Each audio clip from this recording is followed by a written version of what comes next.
हर रोज एक नई कहानी देखने के लिए चैनल को सब्सक्राइब करें और बेल आइकन दबाना ना भूलें।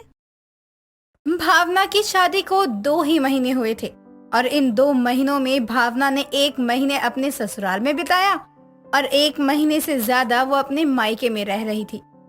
अब ऐसे ही एक रोज भावना हॉल में बैठी हुई टीवी देख रही होती है।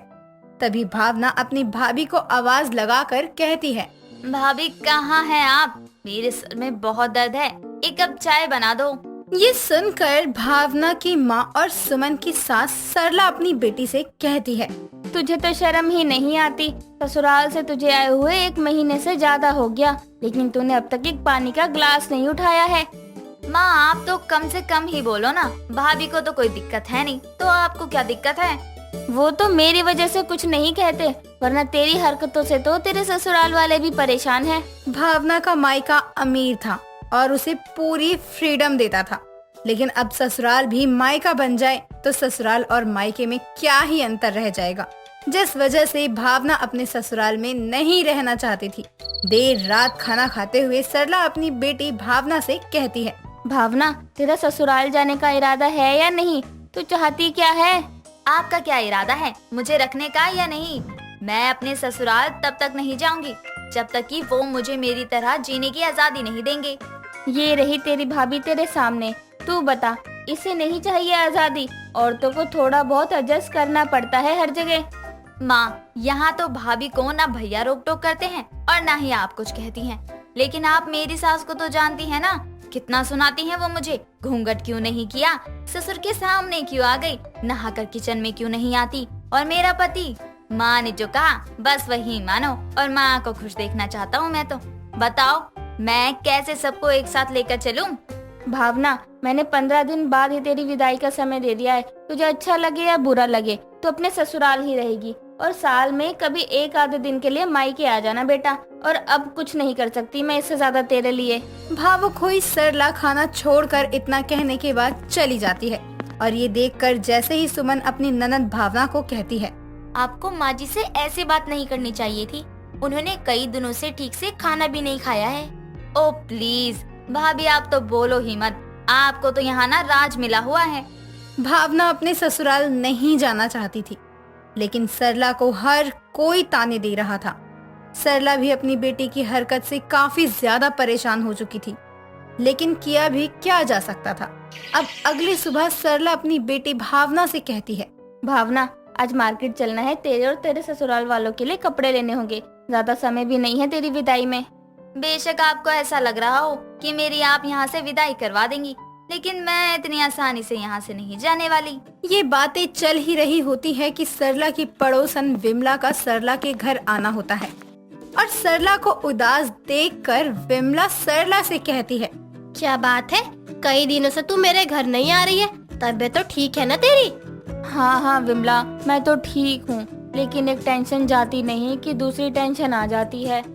अच्छा भावना की चिंता कर रही है क्या तू? लेकिन तूने तो दिन निकलवा ही दिया उसके मायके जाने का, फिर क्या दिक्कत है? जाए तब ना, जाने का नाम ही तो नहीं ले रही, मैं तो परेशान हो गई हूँ इससे।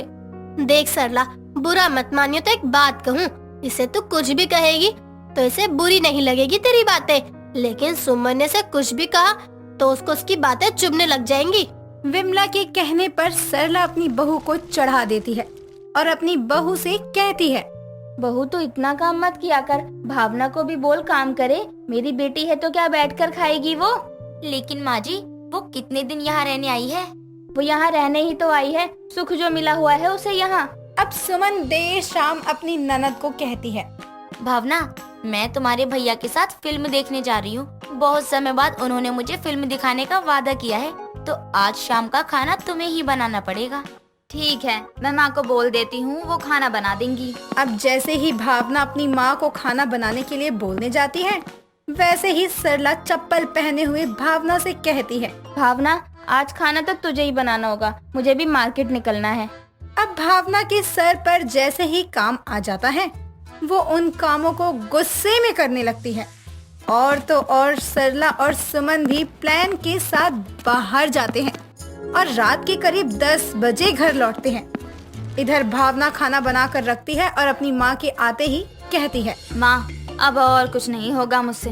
मैंने खाना बना दिया, बर्तन भी धो दिए और इतना काम करने के बाद तो मुझे भूख भी नहीं है। मैं तो चली सोने। इतना कहकर भावना सोने के लिए चली जाती है। जो आए दिन 12 बजे सोती थी, आज उसे काम करके 10 बजे ही नींद आ गई थी।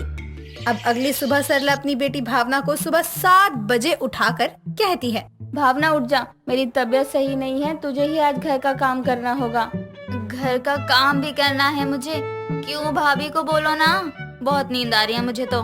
तेरी भाभी तो सुबह सुबह ही मायके चली गई 1 महीने के लिए। क्या, भाभी मायके चली गई? वो भी अचानक? ऐसे कैसे? मुझे किसी ने क्यों नहीं बताया? अब तो पता चल ही गया ना, चल जा और जाकर काम कर ले। सरला अपनी बहू सुमन को जानबूझकर मायके भेज देती है ताकि खुद की बीमारी का बहाना बनाकर भावना से घर के सारे काम करवाए। और भावना हार कर घर का सारा काम भी करती है। अब देर शाम को भावना के घर का काम खत्म होता है और जैसे ही भावना सोफे पर बैठती है, वैसे ही सरला भावना से बोलती है, भावना जा जाकर 2 कप चाय बना ला, विमला आ रही है, वो भी बेचारी बीमार ही रहती है। माँ, आपने देखा नहीं, मैंने अभी काम खत्म किया है और अब मैं चाय भी बनाऊं? इतना काम आप नहीं कर सकती? मुझसे कुछ होता तो मैं तुझ जैसी नालायक को थोड़ी ना काम करने को कहती। अब भावना अपनी माँ और विमला के लिए चाय बना कर लाती है। तभी सरला के दामाद का फोन आ जाता है और सरला अपने दामाद से बात करते हुए कहती है, जी दामाद जी, भावना तो अभी काम कर रही है, आपकी उससे बाद में बात करवाती हूँ। ये सुनने के बाद विमला सरला से कहती है, वो भी भावना के सामने, क्यों झूठ बोला कि भावना काम कर रही है? ये तो ये रही सामने। अरे ये दामाद जी से बात ही नहीं करती क्योंकि इसे ससुराल नहीं जाना।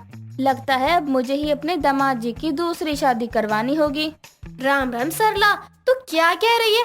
तू तो अपने ही हाथों अपनी बेटी का घर उजाड़ रही है। इसकी शादी को 2 महीने हुए, ये 1 महीना वहाँ रह कर आई है और तब से यही है। सुमन भी इससे परेशान होकर अपने मायके गई, इसे कौन समझाए? अरे इसे समझा, और आज ना कल इसे दूसरे घर जाना ही है। ये सब जो चाल है ना, अपने भाभी को जो मायके भेजकर मुझसे काम करवाने वाली, ये कभी काम नहीं आएगी आपके। और मैं तो यहाँ से जाने से रही। सरला हर पैतरे आजमा कर थक गई थी, लेकिन किया भी क्या जा सकता था। अब सरला भी अपनी बहू को घर बुला लेती है, लेकिन इस बार सुमन घर आने के बाद कोई काम नहीं करती क्योंकि ये भी एक चाल ही थी। और इस बात को लेकर भाभी और ननद के बीच में एक जंग शुरू हो जाती है। एक रोज देर शाम सरला अपनी बहू सुमन से कहती है, बहू ये तो अपने ससुराल जाने से रही, लेकिन दामाद जी के लिए यहाँ से क्या क्या जाएगा वो तो मुझे बता दे, मैं मंगवा लेती हूँ। माँ जी, शेरवानी, धोती कुर्ता ये सब देख लो आप। क्यों, दूसरी शादी करवा रही हो क्या अपने दामाद की? हाँ, उससे पहले वो तुझे तलाक तो दे दे। अच्छा मजाक है माँ। भाभी, आप बिना माँ की बातों में क्या ही आ जाती हो। ये सच है, माँ जी रोहन जी की दूसरी शादी करवा रही हैं क्योंकि आपने ससुराल न जाने का जो फैसला ले रखा है। इतना सुनते ही भावना बिना किसी को बोले अपने ससुराल में पहुंचती है और अपने पति से सारी बातें पूछती है।